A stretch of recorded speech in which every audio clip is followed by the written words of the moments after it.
राधे राधे। हरे कृष्णा भक्तों पौराणिक ग्रंथों में कार्तिक महीने को विशेष धार्मिक कार्य का महीना माना गया है। इस पूरे मास व्रत व तप का विशेष फल प्राप्त होता है। मान्यता है कि कार्तिक मास में यदि पूरे महीने मनुष्य धार्मिक कार्य करे तो उसे मोक्ष की प्राप्ति होती है। कार्तिक के महीने में गंगा सेवन और दान पुण्य के साथ कई और पुण्य कार्य भी करने चाहिए। इस मास में ही देव उठनी एकादशी भी होती है। भगवान विष्णु इस मास की एकादशी पर ही अपनी निद्रा से उठते हैं। पुराणों में भगवान नारायण ने ब्रह्मा को, ब्रह्मा ने नारद को और नारद ने महाराज पृथु को कार्तिक मास के सर्वगुण संपन्न महात्म्य के संदर्भ में बताया था। तो चलिए शुरू करते हैं। कार्तिक मास महात्म्य कथा अध्याय 17। भक्ति से भरे भाव हे हरि मेरे मन उपजाओ। कार्तिक का 17वां अध्याय कृपा दृष्टि कर जाओ। उस समय शिवजी के गण प्रबल थे और उन्होंने जलंधर के शुंभ निशुंभ और महासुर कालनेमी आदि को पराजित कर दिया। यह देखकर सागर पुत्र जलंधर एक विशाल रथ पर चढ़कर, जिस पर लंबी पताका लगी हुई थी, युद्ध भूमि में आया। इधर जय और शील नामक शंकर जी के गण भी युद्ध में तत्पर होकर गरजने लगे। इस प्रकार दोनों सेनाओं के हाथी, घोड़े, शंख, भेरी और दोनों ओर के सिंहनाद से धरती त्रस्त हो गई। जलंधर ने कोहरे के समान असंख्य बाणों को फेंककर पृथ्वी से आकाश तक व्याप्त कर दिया और नंदी को 5, गणेश को 5, वीरभद्र को एक साथ ही 20 बाण मारकर उनके शरीर को छेद दिया और मेघ के समान गरजने लगा। यह देख कार्तिकेय ने भी दैत्य जलंधर को अपनी शक्ति उठाकर मारी और घोर गर्जन किया, जिसके आघात से वह मूर्छित हो पृथ्वी पर गिर पड़ा। परंतु वह शीघ्र ही उठा और क्रोधविष्ट हो कार्तिकेय पर अपनी गदा से प्रहार करने लगा। ब्रह्मा जी के वरदान की सफलता के लिए शंकर पुत्र कार्तिकेय पृथ्वी पर सो गए। गणेश जी भी गदा के प्रहार से व्याकुल होकर धरती पर गिर पड़े। नंदी व्याकुल हो गदा प्रहार से पृथ्वी पर गिर पड़े।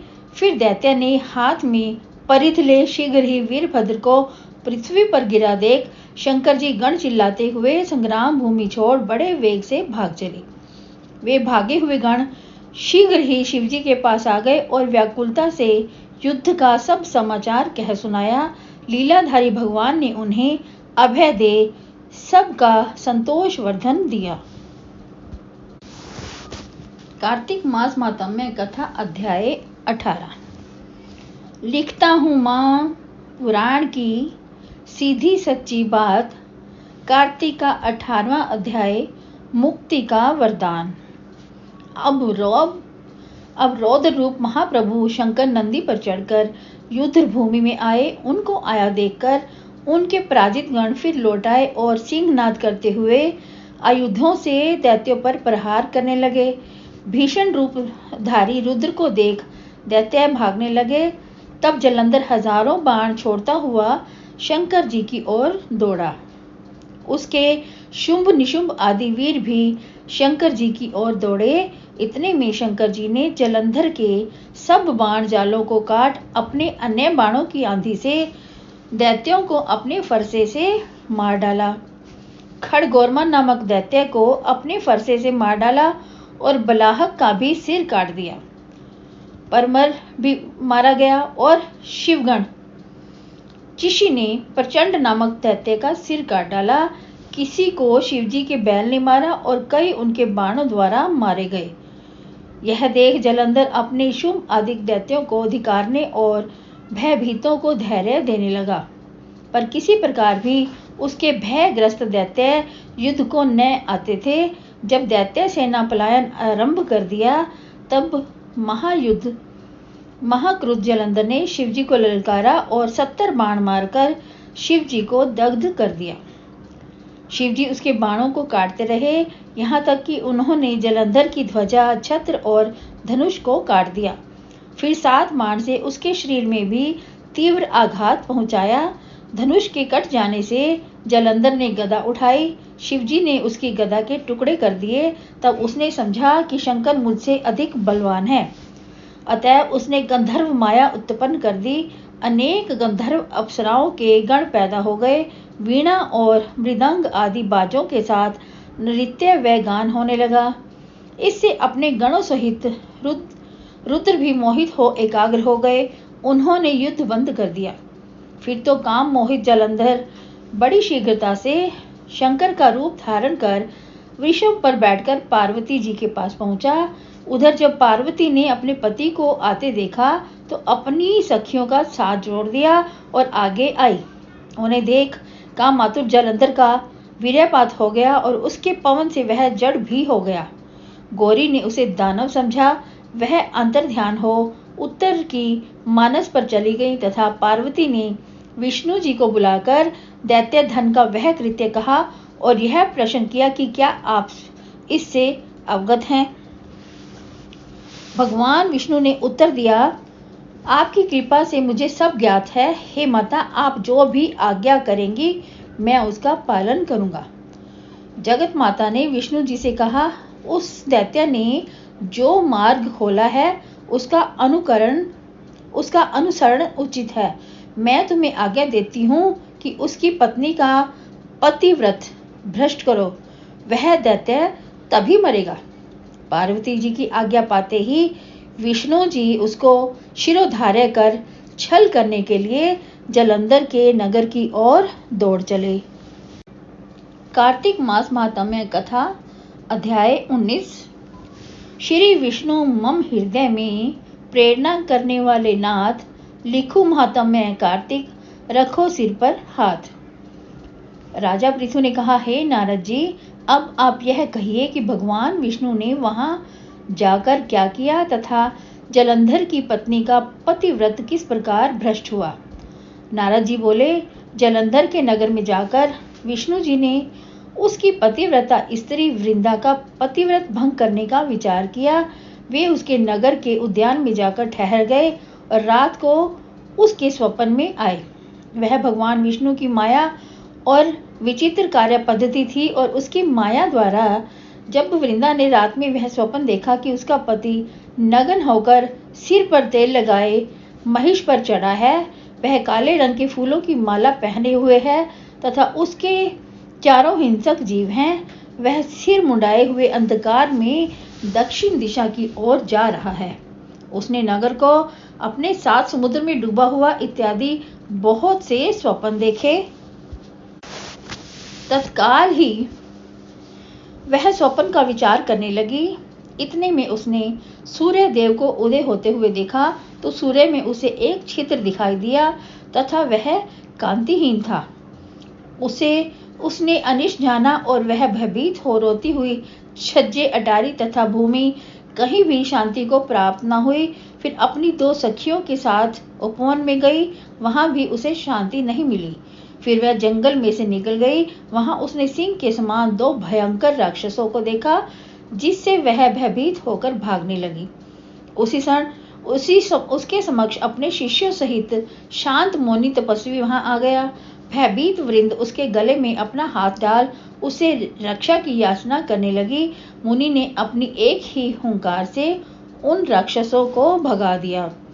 वृंदा को आश्चर्य हुआ तथा वह भय से मुक्त हो मुनि नाथ को हाथ जोड़ प्रणाम करने लगी। फिर उसने मुनि से अपने पति के संबंध में उसकी कुशल क्षेम का प्रश्न किया। उसी समय 2 वानर मुनि के समक्ष आकर हाथ जोड़ खड़े हो गए और ज्यों ही मुनि ने भ्रुकुटी संकेत किया त्यों ही वे उड़कर आकाश मार्ग से चले गए। फिर जलंधर का सिर और धड़ लिए मुनि के आगे आ गए। तब अपने पति को मृत हुआ जान वृंदा मूर्छित हो पृथ्वी पर गिर पड़ी और अनेक प्रकार से दारुण विलाप करने लगी। उसके पश्चात मुनि से कहा, हे कृपानिधे, आप मेरे इस पति को जीवित कर दीजिए। पतिव्रता दैत्य पत्नी ऐसा कहकर दुखी श्वासों को छोड़कर मुनीश्वर के चरणों में गिर पड़ी। तब मुनीश्वर ने कहा, यह शिवजी द्वारा युद्ध में मारा गया है, जीवित नहीं हो सकता, क्योंकि जिसे भगवान शिव मार देते हैं वह कभी जीवित नहीं हो सकता। परंतु शरणागत की रक्षा करना सनातन धर्म है। इसी कारण कृपा कर मैं इसे जिलाए देता हूँ। नारद जी ने आगे कहा, वह मुनि साक्षात विष्णु ही थे जिन्होंने यह सब माया जाल फैला रखी थी। वह वृंदा के पति को जीवित करके अंतर ध्यान हो गई। जलंधर ने उठकर वृंदा को आलिंगन किया और मुख चूमा। वृंदा भी पति को जीवित हुए देख अत्यंत हर्षित हुई और अब तक हुई बातों को स्वप्न समझा। तत्पश्चात वृंदा काम हो बहुत दिनों तक अपने पति के साथ विहार करती रही। एक बार सुरत एवं संभोग काल के अंत में उन्हीं विष्णु को देखकर उन्हें ताड़ित करते हुए बोली, हे पराई स्त्री से गमन करने वाले विष्णु, तुम्हारे शील को धिक्कार है। मैंने जान लिया है कि मायावी तपस्वी तुम ही थे। इस प्रकार कहकर कुपित पतिव्रता वृंदा ने अपने तेज को प्रकट करते हुए भगवान विष्णु को शाप दिया। तुमने माया से 2 राक्षस मुझे दिखाए थे, वही दोनों राक्षस किसी समय तुम्हारी स्त्री का भी हरण करेंगे। सर्वेश्वर जो तुम्हारा शिष्य बना है वह भी तुम्हारा साथी रहेगा। जब तुम अपनी स्त्री के विरह में दुखी होकर विचरोगे, उस समय वानर ही तुम्हारी सहायता करेंगे। ऐसा कहती हुई पतिव्रता वृंदा अग्नि में प्रवेश कर गई। ब्रह्मा आदि देवता आकाश से उसका प्रवेश देखते रहे। वृंदा के शरीर का तेज पार्वती जी के शरीर में चला गया। पतिव्रत के प्रभाव से वृंदा ने मुक्ति पा ली। कार्तिक मास महात्म्य कथा अध्याय 20वां। माँ शारदा की प्रेरणा स्वयं सहाय। कार्तिक महात्म्य का लिखूं मैं 20वां अध्याय। अब राजा पृथु ने पूछा, हे देवऋषि नारद, इसके बाद युद्ध में क्या हुआ तथा वह दैत्य जालंधर किस प्रकार मारा गया? कृपया मुझे वह कथा सुनाइए। नारद जी बोले, जब गिरिजा वहां से अदृश्य हो गई और गंधर्वी माया भी विलीन हो गई, तब भगवान वृषभ ध्वज चैतन्य हो गए। उन्होंने लौकिकता व्यक्त करते हुए बड़ा क्रोध किया और विस्मित मना जलंधर से युद्ध करने लगे। जलंधर शंकर के बाणों को काटने लगा, परंतु जब काट न सका तब उन्हें मोहित करने के लिए माया की पार्वती का निर्माण कर अपने रथ पर बांध लिया। तब अपनी प्रिय पार्वती को इस प्रकार कष्ट में देख लौकिक लीला दिखाते हुए शंकर जी व्याकुल हो गए। शंकर जी ने भयंकर रौद्र रूप धारण कर लिया। अब उनके रौद्र रूप को देख कोई भी दैत्य उनके सामने खड़ा होने में समर्थ न हो सका और सब भागने छिपने लगे। यहाँ तक कि शुंभ निशुंभ भी समर्थ न हो सके। शिवजी ने उन शुंभ निशुंभ को शाप देकर बड़ा धिक्कारा और कहा, तुम दोनों ने मेरा बड़ा अपराध किया है। तुम युद्ध से भागते हो, भागते को मारना पाप है, इससे मैं तुम्हें अब नहीं मारूंगा, परंतु गौरी तुमको अवश्य मारेगी। शिवजी के ऐसा कहने पर सागर पुत्र जलंधर क्रोध से अग्नि के समान प्रज्वलित हो उठा। उसने शिवजी पर घोर बाण बरसाकर धरती पर अंधकार कर दिया। तब उस दैत्य की ऐसी चेष्टा देखकर शंकर जी बड़े क्रोधित हुए तथा उन्होंने अपने चरणागुष्ठ से बनाए हुए सुदर्शन चक्र को चलाकर उसका सिर काट दिया। एक प्रचंड शब्द के साथ उसका सिर पृथ्वी पर गिर पड़ा और अंजन पर्वत के समान उसके शरीर के 2 भाग हो गए। उसके रुधिर से संग्राम भूमि व्याप्त हो गई। शिव आज्ञा से उसका रक्त और मांस महारौरव में जाकर रक्त का कुंड हो गया तथा उसके शरीर का तेज निकलकर शंकर जी में वैसे ही प्रवेश कर गया जैसे वृंदा का तेज गौरी के शरीर में प्रविष्ट हुआ था।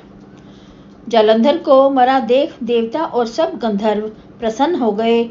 मां शारदा की प्रेरणा स्वयं सहाय।